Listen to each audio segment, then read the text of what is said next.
Le vendredi, désormais, la grande table appartient aux critiques, toutes disciplines confondues, toutes opinions possibles, toute conviction autorisée. Je ferai chaque semaine le tour de l'actualité culturelle en compagnie de commentateurs passionnés, avec 2 disciplines différentes, de part et d'autre du journal de la rédaction. Nous discuterons de grands objets, que ce soit des livres, des disques, des bandes dessinées, des films, des séries, des expositions, bref, tout ce qu'on peut passer au crible de l'analyse subjective et néanmoins informée.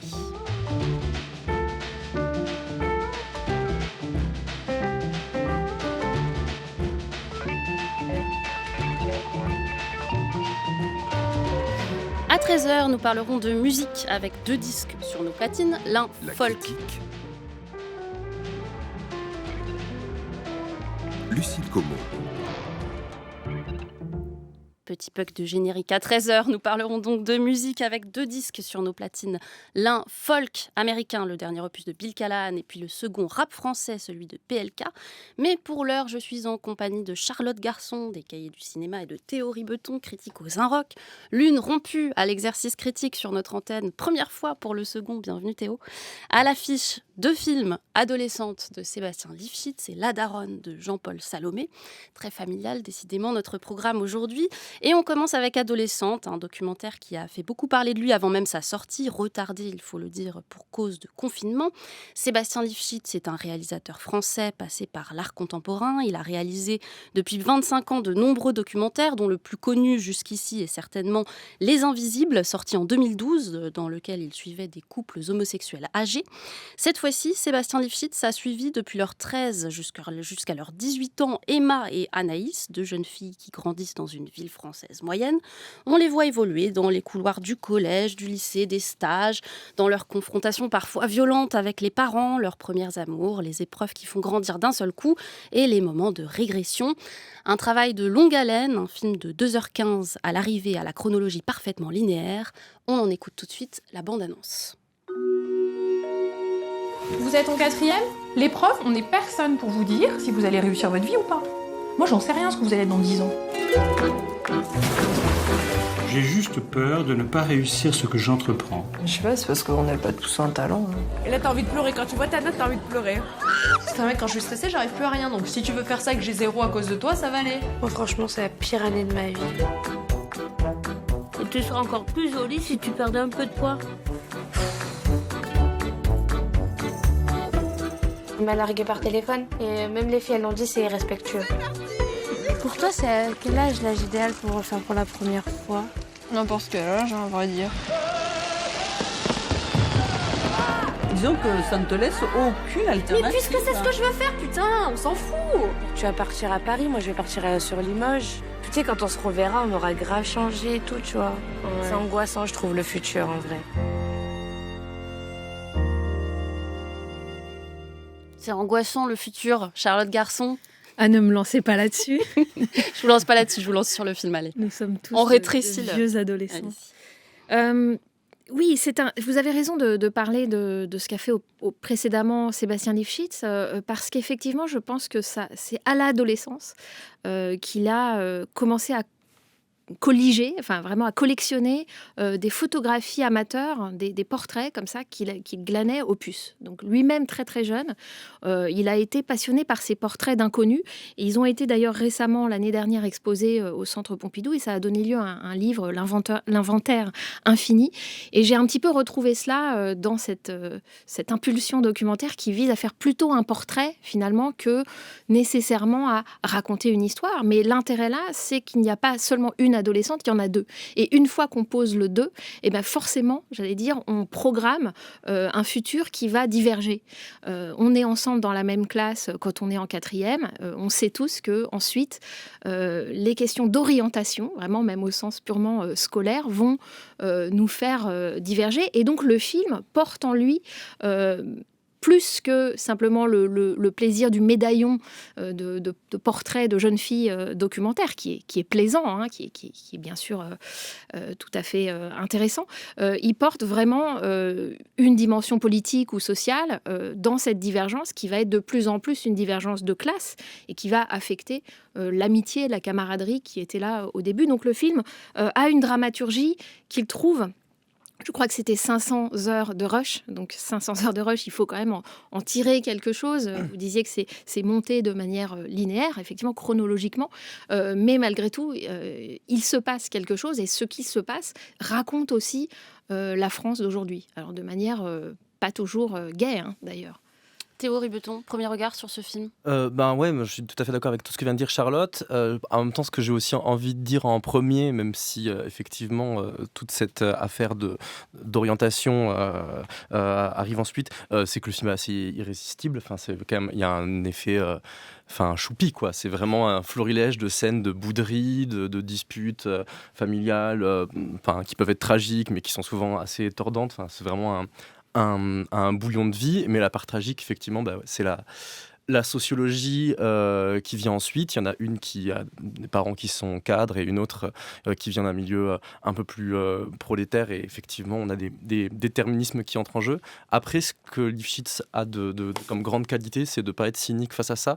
J'ai l'impression qu'il s'intéresse à la sociologie, mais ce qu'il veut aller chercher filmer aussi, c'est tout ce qui échappe à la sociologie. Alors, il n'y a rien qui échappe vraiment à la sociologie, mais disons que tout ce qui va un peu la contredire temporairement ou la complexifier, c'est assez beau de voir, par exemple, qu'Anaïs, donc, qui est celle des deux qui vient d'un milieu un peu plus populaire, c'est justement celle qui a conscience du déterminisme. On a une scène vers la fin, c'est pas sûr qu'on puisse vraiment parler de spoil, en plus je crois qu'elle est dans la bande-annonce. En plus elle est dans la bande-annonce. Voilà, ça, où c'est elle qui dit mais on va pas rester amis tout le temps, et l'autre a l'air d'être un peu dans le déni de ça, et c'est plutôt celle qui va être sacrifiée par ça, qui en a la conscience et qui en surplombe ça. Donc disons que Lifshitz ne laisse pas la sociologie hiérarchiser ses personnages, c'est une main invisible, mais la vie n'est pas là, quoi. Et voilà, le film est vraiment très beau, oui. Sur la question de la représentation, justement, de la question de classe qui arrive dès le début, parce qu'en fait, il ne s'agit pas de montrer que le déterminisme évolue. Il est déjà là, très bien ancré dès les premières images, et on sait très bien à qui on a affaire, je pense, en termes de classe. Moi, ça m'a un petit peu posé problème, justement. Je ne trouve pas que le film réfléchit beaucoup à ça, et je trouve qu'avoir choisi deux personnages, comme vous le disiez, Charlotte Garçon, c'est peut-être aussi une manière de nier une forme de dialectique et de ne pas vraiment penser, justement, le réel de ce point de vue-là. C'est peut-être trop simple, Charlotte Garçon. Oui, je vous rejoins dans le sens où ça peut être une fausse bonne idée, dans le sens où ça crée effectivement une tension entre la psychologie, qui est quand même l'affaire beaucoup de Sébastien Lifshitz. Si on a vu ses autres films, y compris ses fictions, alors le documentaire La Traversée avec Stéphane Bouquet, ou que ce soit Presque Rien, qui racontait la difficile acceptation de son homosexualité par un jeune homme, on est quand même beaucoup dans la psychologie, mais on a l'impression que lui-même sait qu'il y a un dehors de ça et qu'il a une conscience artistique, esthétique aussi très forte, et qu'il utilise effectivement la sociologie ici comme mise en tension, et peut-être un peu trop simple, c'est-à-dire qu'il y a un effet de béquille dans le deux, dans le binarisme dont vous parlez, que j'ai également ressenti, mais qui me semble complexifié par le fait qu'il donne du temps. Alors, il y a deux façons de donner du temps. L'une, c'est le côté Boyhood, pour faire référence évidemment à la fiction de Richard Linklater, qui est une fiction, entre guillemets, hollywoodienne, enfin, en tout cas américaine, mais qui suivait réellement ces petits acteurs sur une très longue durée. Donc, donner le temps, bien sûr, c'est tourner longtemps, pendant des années, mais il me semble que de manière plus intéressante et justement moins attendue, c'est surtout donner le temps à l'intérieur des séquences de mise en situation, parce qu'il me semble que même la phrase que vous citiez de commentaires de la jeune fille, on va plus se voir beaucoup, etc., relève quand même de moments d'improvisation où il n'est pas demandé de faire un entretien en bonne et due forme documentaire face caméra, mais où on jetterait des espèces de germes de situation et les deux jeunes filles pourraient se mettre à parler. Donc là, il y a une participation à la fiction. Donc quand je dis donner du temps, c'est aussi donner du temps à ces jeunes filles de s'auto-représenter, de s'arrêter, de réfléchir sur ce qui leur arrive.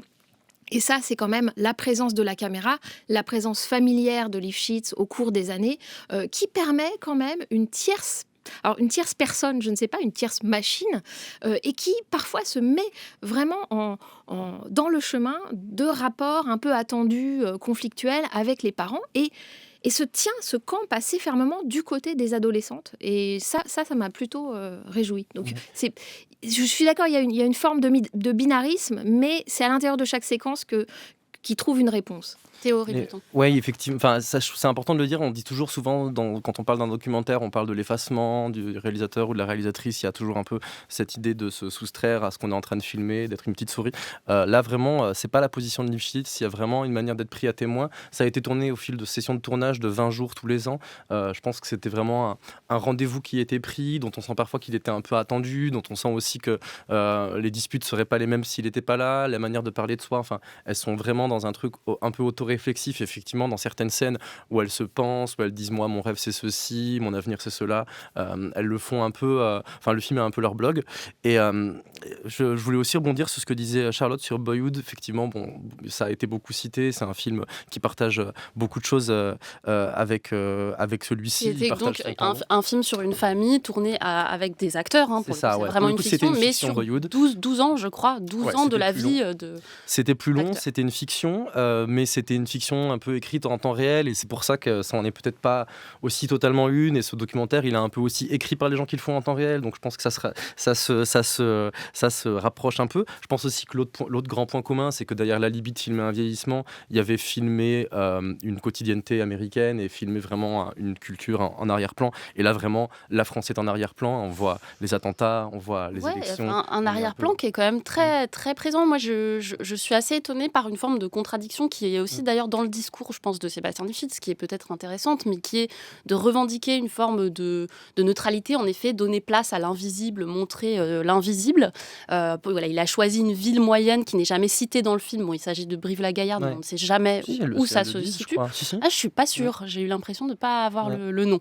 Bon, en tout cas, il revendique vraiment ça dans sa manière de travailler, et en même temps, il y a quand même de nombreux plans, en effet, sur les réactions des jeunes filles, mais aussi des lycéennes, parce que des lycéens, à ce moment-là, elles sont au lycée, autour d'elles, après les attentats d'abord de Charlie Hebdo, puis du 13 novembre à Paris. Et j'y vois une forme de contradiction, et ça a pu me gêner dans quelque chose qui est très simple, qu'on peut reprocher parfois à certains documentaires, qui est de voir un peu les ficelles de la scénarisation, aller chercher parfois le pathos là où peut-être il n'y en a pas besoin.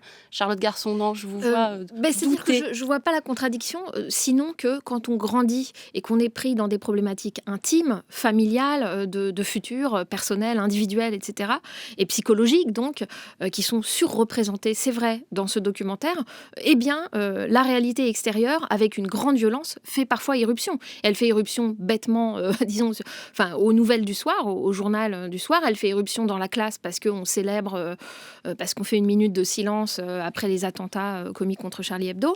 Voilà, donc il n'y a pas de... Mais le film se pose la question au montage de comment faire surgir cette actualité, puisque l'accident, qui est par définition ce qu'on attend en même temps quand on tourne un documentaire, mais là, quand c'est à l'échelle nationale et internationale, comment l'accueillir à l'intérieur de son montage, sachant qu'on ne filme pas en permanence, comme vous le disiez, Théorie Buton, et donc, eh bien, il se passe dans les ellipses. Donc, comment on filme l'après-coup ?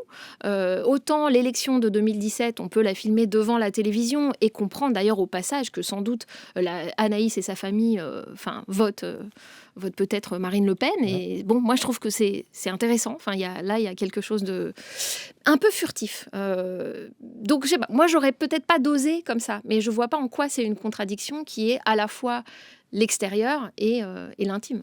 Théo Ribeton. Ouais, il y a une chose aussi que je voulais dire sur le film que j'ai assez peu lu, mais qui me semble assez manifeste, c'est le point commun avec un autre réalisateur qui est Keshish. Parce que je pense que dans le pacte qui est fait avec lui, il y a quelque chose qui peut s'en rapprocher. Il y a une scène qui est assez... Alors effectivement, il va pas chercher le même suc que Keshish. Il va pas chercher la même intensité de vie. Il va chercher, quand il est avec un jeune couple dans une chambre, dans une scène qui est un peu troublante d'intimité, lui, ce qui va l'intéresser, c'est de les montrer en train de pianoter sur leur portable et de chuchoter. Mais je pense que là, il y a une sorte de trouble, de fiction, de documentaire, de savoir qu'il y a quand même un monsieur qui est en train de nous filmer dans la chambre, qui peut s'en rapprocher. Mais surtout, le film m'a beaucoup fait penser à la vie d'Adèle. Vraiment, là aussi, d'une part, pour les deux déterminismes sociologiques qui sont à l'œuvre, mais... pour, disons, toute la douceur avec laquelle elles peuvent être filmées dans la naissance de leurs troubles, etc.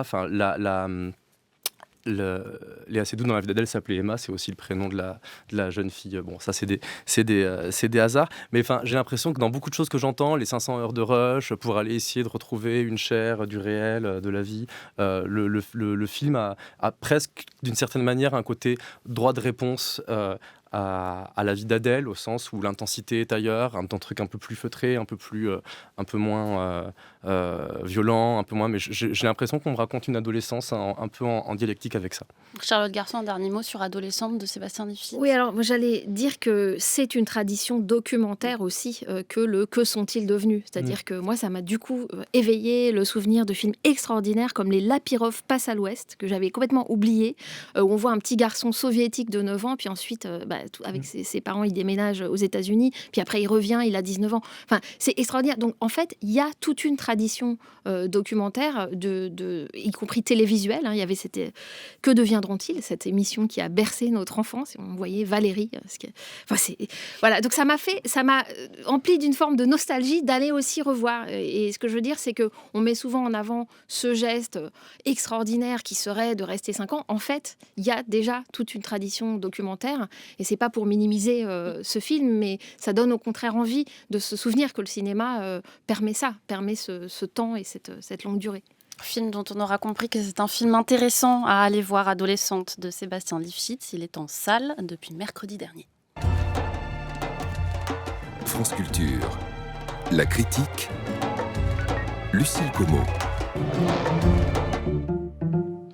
On poursuit la critique avec un autre film. Alors là, il y a bien 2 jeunes filles dedans, mais le personnage principal, incontestablement, c'est leur mère.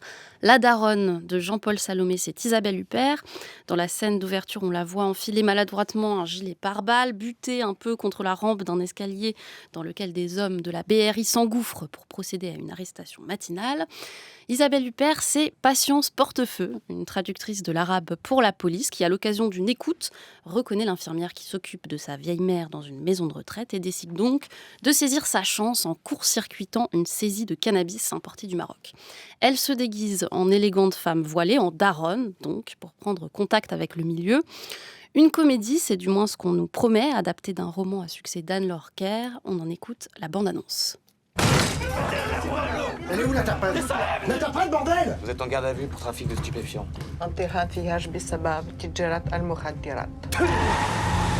Pourquoi il sort de l'autoroute, lui?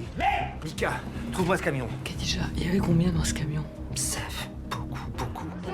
Il y avait au moins 1 tonne. Il est pas parti en fumée. Billets de banque et drogue, il est mignon celui-là. Il est où le shit, monsieur? Ouais, on bouge là, frère. La galérance, elle est finie là. La galérance, elle est finie. Anna Madame Bin Barka, il y a Dark Mac. Andy Sela Lilbia, Jaya Milben. Dis-moi tout de suite si vous êtes des crevards. Il y a une femme qui deal des tonnes de shit dans Paris. On est incapable de la choper. Sur la tête de ma mère, c'est de la patate de chez patate. Ça fait toujours plaisir quand le client il est content du produit. Théorie Beton, content du produit ? Non, pas du tout. Je vais me plaindre au producteur. Non, enfin, c'est un film que je trouve pas drôle du tout, que je suis même un peu énervé quelque part contre le film. Disons que j'ai l'impression qu'on se moque de moi. En fait, j'ai l'impression qu'on considère que faire une comédie, c'est un peu se foutre du monde, se foutre un peu de faire une comédie, et que qu'on sent qu'ils se sont beaucoup amusés à le tourner, mais que c'est pas ça qui fait un film qui est amusant à voir et qui est drôle à regarder. C'est l'écriture. C'est un poncif à dire, hein. C'est l'écriture la plus exigeante qui soit, l'écriture comique, et là on sent que c'est plutôt une parodie ou le documentaire d'un tournage marrant que vraiment un film qui cherche à bâtir quelque chose de comique. Ce que je lis beaucoup à droite à gauche, c'est que alors le film n'a quand même pas été très apprécié, mais les articles qu'on a pu lire et qui le défendent ont tendance à dire mais par contre Isabelle Huppert s'y amuse beaucoup. Ben oui, mais en fait Isabelle Huppert s'amuse beaucoup, mais ça veut pas forcément dire que nous oui, c'est-à-dire qu'il y a un côté un peu qui moi me démoralise un peu. Il faudrait se satisfaire du fait que c'est la récré d'Isabelle Huppert avec un côté un peu la maîtresse en maillot de bain, enfin le contraire du coup, mais enfin que je trouve un peu déprimant. La maîtresse en hijab. Et voilà. Oui, Charlotte Garçon. Je pense qu'un film La dont le daronne. MacGuffin, c'est des gâteaux Chamonix à l'orange, ça peut pas être complètement mauvais, a priori. Personne n'aime les Chamonix à l'orange, Charlotte. Y a Mais que oui, vous. mais je sais pas. Je trouve ça bon. C'est aussi l'art du détail dans l'écriture comique. C'est vrai qu'en tant que comédie policière, le film, c'est-à-dire film de commissariat à la française, mais qui serait un petit peu décalé, c'est un peu raté. Il faut quand même le dire. C'est dommage parce qu'on est à une période où la police finit par nous préoccuper beaucoup, autant en tant que citoyen que cinéaste. Et c'est vrai que voilà, le film Police d'Anne Fontaine, par exemple, garde la violence policière finalement très très à distance, avec une intrigue abracadabrante de policiers tout à coup très humanistes envers un expulsable prisonnier politique, et que ici, d'une certaine façon, il y a aussi une dérobade parce qu'on a un commissariat où les flics sont d'une placidité et d'un légalisme vraiment qu'on ne trouve sans doute dans aucun pays au monde, parce que effectivement, ça n'est pas le sujet. Alors, le sujet, croyais-je, c'était la transformation d'Isabelle Huppert. C'est-à-dire qu'on attend ça, et ça arrive très tard quand même dans mon souvenir du film, c'est-à-dire que c'est très très long à arriver, le costume. Enfin, comment on va voir Isabelle en daronne, et en fait ça tombe complètement à plat parce que ça arrive trop tard, me semble-t-il, et parce qu'il y a une forme de coquetterie, y compris de l'actrice elle-même, qui empêche un burlesque voilà, dont on attend l'explosion. Et donc le film rate aussi par une forme de prudence, y compris dans la comédie communautariste qui pourrait être, et que d'autres films français, à mon avis, n'hésitent pas à faire. Parce qu'il a peur. Et je pense qu'il a peur de typer ces personnages et de quand il s'agit de la communauté chinoise, il n'a pas peur. Hein. Voilà, il faut quand même le relever. C'est très étrange parce que, en fait, à force de prudence, je crois que c'est là qu'on arrive au stéréotype. C'est-à-dire que pour ne pas trop développer des personnages qui seraient burlesques et qui seraient lourds et qui seraient de manière éhontée, voilà, des caricatures, on se dit on va faire une petite esquisse. Et qu'est-ce qu'on a du coup ? On a les Arabes, ce sont les dealers, la chinoise fourbe, bien sûr, jouée par une actrice vietnamienne en plus. Voilà, la chinoise égale la mafia de Ménilmontant. Qui parle à l'infinitif, vous cachez. Comme dans Tintin. Oui, complètement. C'est Tintin. Donc c'est un choix. Je pense que c'est un choix d'écriture, justement parce qu'il y a beaucoup à faire sur le personnage d'Isabelle Huppert. Donc à un moment, on peut pas, ou alors on fait des films de 4 heures et on est Fred Wiseman et on fait une comédie policière tout à coup inspirée de. Donc voilà. Donc le film étant centré sur son actrice, qui en est un peu à l'initiative quand même aussi. Du coup, il y a eu des choix faits qui sont un peu déplorables parce que on a presque envie d'avoir une comédie folklorique qu'on n'a pas, et on est dans un entre-deux. Par contre, je trouve quand même assez éblouissante la façon dont Huppert se dérobe. Moi, je pense à la fois une façon de se mettre en avant et de voler tout ce qu'elle peut aux autres. Donc les autres, il faut qu'ils soient solides, et effectivement, ils le sont pas. Et là, ils sont fallot, mais tant pis pour eux. Je dirais, c'est aussi ça le travail et le jeu d'acteur. Il faut en face avoir des gens très solides, et en même temps je trouve qu'elle se dérobe, c'est-à-dire qu'elle habite un rôle qui est tout le temps dans l'entre-deux, une interprète, voilà, elle est entre deux langues, elle est entre la légalité et l'illégalité, et ça quand même on voit que c'est là son plaisir, et que c'est pas un plaisir récréatif, que c'est vraiment une idée du jeu, du jeu, que de se faire une place dans cette non-place, et ça c'est assez fort. Oui, je l'ai beaucoup, décidément. Isabelle Huppert sait tout faire, elle sait parler arabe, elle sait rapper, elle sait porter le hijab, elle est totalement crédible, mais moi je trouve pas du tout. Je pense que c'est vraiment ça qu'elle fait. Oui, elle fait ça, elle n'est pas dans ce film. Non, moi, elle glisse. Je sais pas où elle est, mais elle est pas dans le film. Oui, mais c'est beau ça. Oui, c'est très étonnant. Moi, c'est le seul truc qui m'a intéressé dans le film, Théorie Breton. Il faudrait demander à un arabophone ce qu'il pense de. Après, je dis pas qu'elle doit avoir une diction parfaite, mais il y a des moments, il y a des scènes qui, quand même, cassent la crédibilité à un degré absolument comique. Je pense que c'est elle qui sabote complètement ce projet-là. Girardot qui écoute des bandes de Isabelle Huppert en train de parler en arabe et qui reconnaît pas que c'est Huppert parce qu'elle est en train de parler arabe. Enfin, moi le premier, et nous tous autour de cette table, on reconnaît que c'est Huppert. Le problème des stéréotypes racistes dans le film, il est quand même réel. Enfin, certes, on reconnaît à la comédie le droit d'utiliser des types et de faire un peu du cartoon, mais quand ils sont aussi pauvres et qu'on les articule avec rien, voilà, moi je pense à une comédie comme Tip Top de Serge Boson où Isabelle Huppert jouait déjà, et où elle jouait déjà une flic, et où il y avait aussi beaucoup d'idées comiques autour de la présence arabe en France, et quand même c'était infiniment plus dense tout en restant de la comédie. comédie. Là, on est vraiment au ras des pâquerettes de les Arabes vendent du shit, les Chinois font des mariages dans des tenues colorées. Enfin, moi, ça me fait penser à une production Besson, en fait. On est un peu dans cet univers-là, dans les comédies produites par Luc Besson au début des années 2000, avec voilà, des Chinois, des Arabes, des musiques qui ressemblent un peu à des instrus de rap marseillais entre les scènes. Enfin, vraiment, il manque que les bagnoles et la fraude fiscale, et on est chez Besson, quoi. Ouais, je sais pas si je suis tout à fait d'accord. J'ai l'impression qu'au contraire, c'est un film qui est très embarrassé par son époque. Je suis plus d'accord avec Charlotte Garçon, justement sur la question de la représentation des stéréotypes et de ce qu'on en fait en contexte de comédie française. On sent que c'est très compliqué. Oui, je pense que Jean-Paul Salomé aurait pu bénéficier de la vision de Tout simplement noir, parce qu'il y serait allé plus franco. C'est-à-dire qu'il aurait vraiment réfléchi à ce que ça veut dire de faire ça. Et là, on le sent juste dans un entre-deux, dont dont Isabelle Huppert, à mon avis, fait quelque chose, parce que c'est vraiment Houdini, quoi. C'est-à-dire qu'elle s'échappe du truc, tout en étant quasiment de tous les plans. Et on voit bien qu'elle est belle dans tous les costumes, voilà. Mais en même temps, comme vous dites, elle sabote. Alors, je sais pas, elle sabote y compris le discours féministe du film, puisqu'il y a en fait, ça s'appelle La Daronne, et il y a en fait un réseau de mères, de personnages qui sont des mères et qui, entre elles, vont se solidariser. Mais ça devrait être ça, le centre du film, au fond. C'est-à-dire cette solidarité entre mères qui est le moteur de l'action. Et en fait, même ça passe complètement à la trappe.